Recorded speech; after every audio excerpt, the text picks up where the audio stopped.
오늘 이 아침에도 하나님의 은혜를 사모하여 기도의 자리에 나아오신 모든 성도님들을 환영하고 축복합니다. 이 아침 우리에게 주신 하나님의 말씀은 구약성경 신명기 19장 1절에서 21절까지의 말씀입니다. 내 하나님 여호와께서 이 여러 민족을 멸절하시고 내 하나님 여호와께서 그 땅을 내게 주심으로 내가 그것을 받고 그들의 성읍과 가옥에 거주할 때에 내 하나님 여호와께서 내게 기업으로 주신 땅 가운데에서 새 성읍을 너를 위하여 구별하고 내 하나님 여호와께서 내게 기업으로 주시는 땅 전체를 새 구역으로 나누어 길을 닫고 모든 살인자를 그 성읍으로 도피하게 하라. 살인자가 그리로 도피하여 살 만한 경우는 이러하니 곧 누구든지 본래 원한이 없이 부지 중에 그의 이웃을 죽인 일, 가령 사람이 그 이웃과 함께 벌목하러 삼림에 들어가서 손에 도끼를 들고 벌목하려고 찍을 때에 도끼가 자루에서 빠져 그의 이웃을 맞춰 그를 죽게 함과 같은 것이라. 이런 사람은 그 성읍 중 하나로 도피하여 생명을 보존할 것이니라. 그 사람이 그에게 본래 원한이 없으니 죽이기에 합당하지 아니하나 두렵건대 그 피를 보복하는 자의 마음이 복수심에 불타서 살인자를 뒤쫓는데 그 가는 길이 멀면 그를 따라잡아 죽일까 하노라. 그러므로 내가 내게 명령하기를 새 성읍을 너를 위하여 구별하라 하노라. 내 하나님 여호와께서 내 조상들에게 맹세하신 대로 내 지경을 넓혀 내 조상들에게 주리라고 말씀하신 땅을 다 내게 주실 때 또 너희가 오늘 내가 너희에게 명하는 이 모든 명령을 지켜 행하여 내 하나님 여호와를 사랑하고 항상 그의 길로 행할 때에는 이 셋 외에 새 성읍을 더하여 내 하나님 여호와께서 내게 기업으로 주시는 땅에서 무죄한 피를 흘리지 말라. 이같이 하면 그의 피가 내게로 돌아가지 아니하리라. 그러나 만일 어떤 사람이 그의 이웃을 미워하여 엎드려 그를 기다리다가 일어나 상처를 입혀 죽게 하고 이 한 성읍으로 도피하면 그 본 성읍 장로들이 사람을 보내어 그를 거기서 잡아다가 보복자의 손에 넘겨 죽이게 할 것이라. 내 눈이 그를 긍휼히 여기지 말고 무죄한 피를 흘린 죄를 이스라엘에서 제하라. 그리하면 내게 복이 있으리라. 내 하나님 여호와께서 내게 주어 차지하게 하시는 땅, 곧 내 소유가 된 기업의 땅에서 조상이 정한 내 이웃의 경계표를 옮기지 말지니라. 사람의 모든 악에 관하여 또한 모든 죄에 관하여는 한 증인으로만 정할 것이 아니요 두 증인의 입으로나 또는 세 증인의 입으로 그 사건을 확정할 것이며, 만일 위증하는 자가 있어 어떤 사람이 악을 행하였다고 말하면 그 논쟁하는 쌍방이 같이 하나님 앞에 나아가 그 당시에 제사장과 재판장 앞에 설 것이요 재판장은 자세히 조사하여 그 증인이 거짓 증거하여 그 형제를 거짓으로 모함한 것이 판명되면 그가 그의 형제에게 행하려고 꾀한 그대로 그에게 행하여 너희 중에서 악을 제하라. 그리하면 그 남은 자들이 듣고 두려워하여 다시는 그런 악을 너희 중에서 행하지 아니하리라. 내 눈이 긍휼히 여기지 말라. 생명에는 생명으로, 눈에는 눈으로, 이에는 이로, 손에는 손으로, 발에는 발로이니라. 아멘. 하나님의 말씀에 순종하는 인생은 하나님의 자비와 정의가 반드시 드러납니다. 그러니 말씀에 순종한다고 하면서 무자비하고 불의한 것에 익숙한 삶을 살아가는 모습은 매우 부자연스러운 모습입니다. 어제 우리가 하나님의 말씀을 받아 순종하는 삶에 대해서 묵상해 보았다면, 오늘은 하나님의 말씀을 순종하는 사람들이 모인 공동체와 사회에서는 어떠한 일들이 일어나야 하는 것인지 특별히 도피성에 집중하여 살펴보도록 하겠습니다. 우리 삶은 종종 실수와 의도치 않은 죄로 인해서 얼룩집니다. 때로는 그것의 영향력이 매우 커서 우리가 저지른 실수의 무게가 우리를 짓누르고 우리는 그 해결책을 찾지 못한 채 방황하기도 합니다. 본문 5절에서 예로 든 이야기를 나의 입장에서 한번 생각해 보실까요? 어느 날 그날도 여느 때처럼 사랑하는 친구와 함께 나무를 하러 산에 올랐습니다. 그리고는 열심히 도끼질을 시작했죠. 어서 일을 마치고 함께 맛있는 식사를 하기로 했기 때문에 저와 친구는 어제보다도 더 열심히 도끼질을 하고 있었습니다. 그런데 그 열심이 조금 과했던 것일까요? 그날따라 조금은 선선한 바람이 불던 날씨 때문일까요? 아니면 밥을 사겠다고 했던 제 말이 문제였을까요? 신나게 도끼질을 하던 도중 갑자기 손이 가벼워진 느낌을 받았습니다. 그리고 두 손에는 있어야 할 도끼날은 없고 자루만 잡혀 있다는 것을 발견했습니다. 불현듯 불길한 직감이 온 몸을 사로잡았습니다. 안 돼, 제발. 그 일만은. 두근거리는 심장 소리를 헤치고 뒤를 돌아보았을 때 도끼날에 맞은 채 쓰러져 있는 제 친구가 보였습니다. 하나님, 이 일을 어떻게 합니까? 저는 다급히 친구의 이름을 부르며 달려가 그를 품에 안았습니다. 제발 죽지만 말아다오. 하나님, 죽지만 않게 해주세요. 얼마나 지났을까요? 저는 이 친구를 더 이상 다시 볼 수 없게 되었다는 것을 알아버리고야 말았습니다. 너무 큰 슬픔과 고통, 그리고 그보다 깊은 자책이 나를 집어삼키는 것 같았습니다.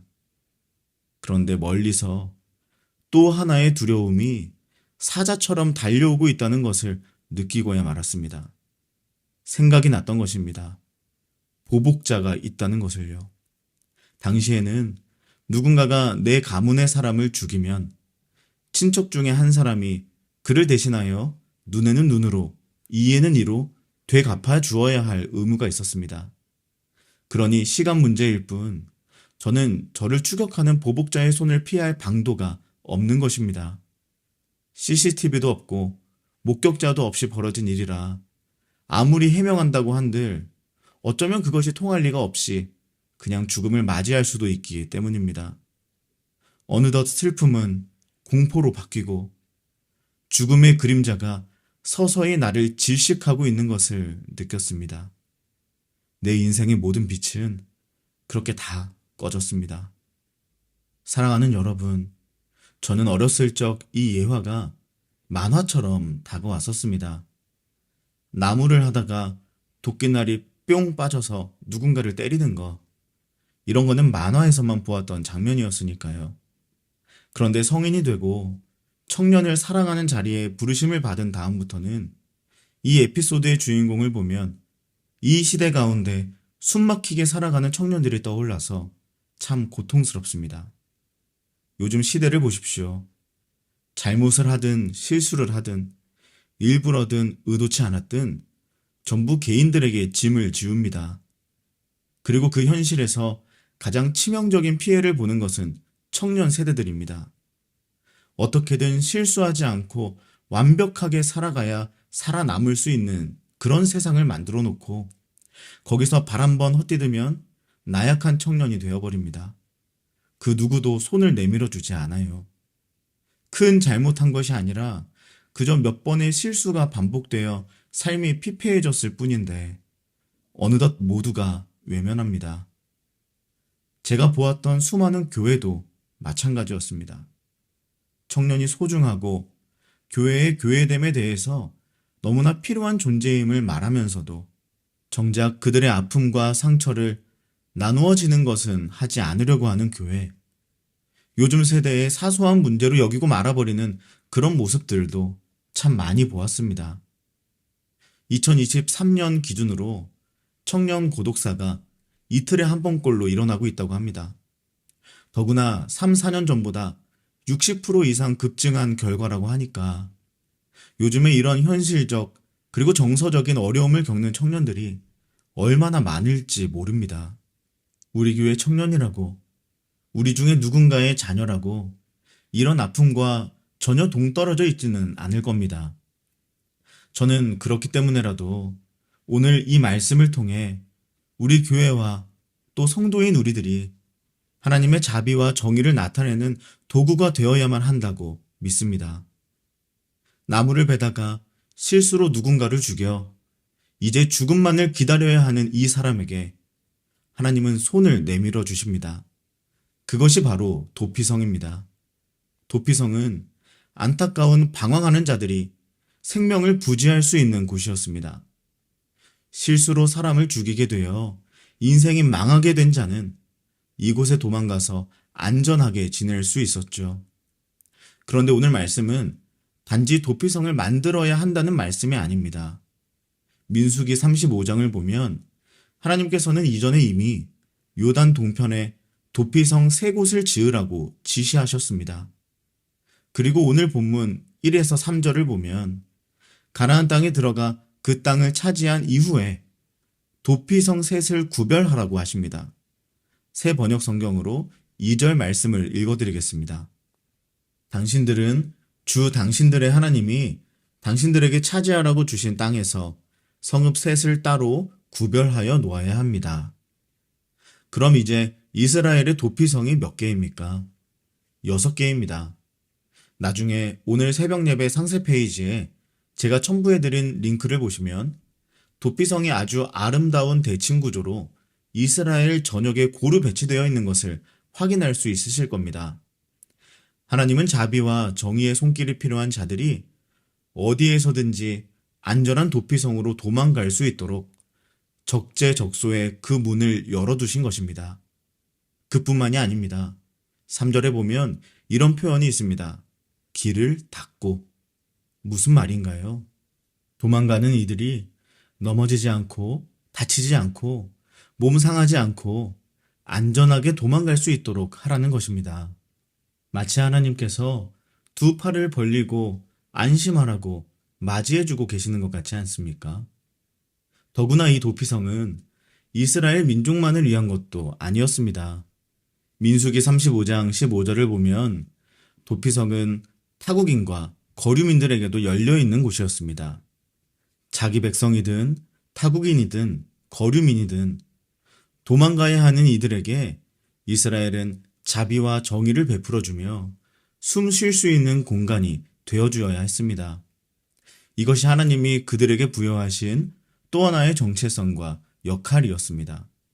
본문의 9절 말씀을 새번역 성경으로 읽어드리겠습니다. 또 내가 오늘 당신들에게 명하는 이 모든 명령을 당신들이 성심껏 지키고 주 당신들의 하나님을 사랑하며 그가 가르쳐 주신 길을 잘 따라갈 때에는 이 새 성읍 말고 또 다른 새 성읍을 구별해야 합니다. 하나님께서는 이스라엘이 그러한 정체성과 역할을 더욱더 확장하기를 바라셨습니다. 그들이 하나님을 사랑하고 하나님의 뜻에 따라 살아갈 때 하나님은 또 다른 새 도피성을 그들에게 세우도록 하실 것이라는 말입니다. 그런데 여러분, 제가 첨부한 링크를 보시면 아시겠지만 이스라엘의 도피성은 몇 개가 있었을까요? 지금까지 본 말씀을 하나하나 따져보면 이대로만 가면 이스라엘의 도피성은 9개가 있어야 할 것 같습니다. 그런데 지도를 한번 보십시오. 6개입니다. 이스라엘은 하나님이 그들에게 부여하신 또 하나의 정체성과 역할을 다하지 못했던 것입니다. 하나님을 사랑하지 않았고 하나님의 뜻에 따라 살아내지 못하여 6개의 도피성을 세우는 것으로 그 역할을 마감한 것이죠. 그럼 이스라엘이 세우지 못한 나머지 3개의 도피성, 그리고 그 이상의 도피성은 누가 지어야 하겠습니까? 이 말씀을 듣고 있는 이 땅의 교회입니다. 저와 여러분이 이 시대를 살아가는 도망가야 하는 이들에게 도피성이 되어 주어야 합니다. 우리 사김의 교회는 건물도 없는데 어떻게 도피성이 되어 줄 수 있냐고요? 궁극적인 도피성이 되시는 예수 그리스도께서 우리와 함께 계시기 때문에 가능합니다. 예수님을 통해 우리 모두는 굶주린 사자처럼 달려오는 죽음을 피해 영원한 생명으로 도망갈 수 있습니다. 우리가 십자가의 길을 걸어가고 있다면 십자가에서 죽으심으로써 우리의 완벽한 도피성이 되신 그 예수님의 자비와 정의가 우리를 통해 도망가야 하는 이들을 향해서 흘러갈 수 있을 것입니다. 그렇게 그들이 예수님께 나아올 수 있는 길이 닦일 것입니다. 예수님께 도망가는 이들이 그로 인해 넘어지지 않고 다치지 않고 몸 상하지 않고 안전하게 예수님의 품에까지 나아올 수 있을 것입니다. 요즘에 많이 듣게 되는 노래인데 선우정아라는 가수의 도망가자라는 곡이 있습니다. 그 중에 한 가사가 이렇습니다. 너랑 있을게 이렇게 손 내밀면 내가 잡을게 너의 얼굴 위에 빛이 스며들 때까지 가보자 지금 나랑 도망가자. 저와 여러분 그리고 우리 사김의 교회가 이 시대의 청년과 다음 세대 장년에 이르기까지 모든 도망가야 하는 이들에게 손을 내밀어 줄 수 있기를 길을 닦아줄 수 있기를 도피성이신 예수님을 향해 함께 도망쳐 줄 수 있기를 주님의 이름으로 간절히 축복합니다. 기도하겠습니다. 도망가야 하는 이들에게 손 내밀게 하소서. 그들이 예수님께 나아갈 수 있도록 길을 닦게 하소서. 나를 통해 진정한 도피성이신 예수님의 자비와 정의가 흘러가게 하소서. 그리고 우리 개인의 기도 제목을 놓고 우리 가정과 다음 세대 자녀들, 사랑하는 청년들을 위해 기도해 주십시오. 또한 임시거처에서 예배드리고 있는 우리 교회에 하나님이 예배하신 예배 장소를 허락해 주시기를 모든 여정이 주님의 자비와 정의가 드러나는 여정이기를 기도해 주시기 바랍니다. 마지막으로 나라와 민족과 온 열방에 하나님 나라가 세워지기를 한마음과 한뜻으로 기도하며 나아가겠습니다. 함께 기도하시겠습니다.